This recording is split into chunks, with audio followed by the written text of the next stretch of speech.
Hello అండి, welcome to our channel RK creations. ఈరోజు మనం ఎంతో టేస్టీగా సూపర్గా ఉండే సేమియా కేసరి ఎలా తయారు చేయాలో చూద్దాము. దీనికోసం ముందుగా ఒక ప్యాన్లో నెయ్యి యాడ్ చేసుకొని కిస్మిస్ వేసుకొని దోరగా ఫ్రై చేసుకోవాలి. కిస్మిస్ను సపరేట్ చేసి పెట్టుకున్న తర్వాత అదే ప్యాన్లో జీడిపప్పును కూడా వేసుకొని ఫ్రై చేసుకోవాలి.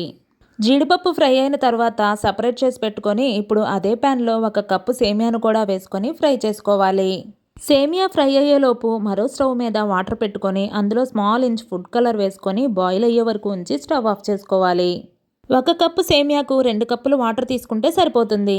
ఇలా బాయిల్ అయిన వాటర్ను ఫ్రై చేసుకున్న సేమియాలో యాడ్ చేసి సేమియాను ఉడికించుకోవాలి. సేమియా ఉడికిన తర్వాత 1 కప్పు సేమియాకు 1/2 కప్పు షుగర్ యాడ్ చేసుకొని ఉడికించుకోవాలి. షుగర్కి ఆల్టర్నేట్గా మీరు బెల్లమైనా యాడ్ చేసుకోవచ్చు. చివరిగా యాలకుల పొడి, ఫ్రై చేసుకున్న డ్రై ఫ్రూట్స్ యాడ్ చేస్తే చాలు, ఎంతో టేస్టీగా ఉండే సేమియా కేసరి రెడీ అయినట్లే.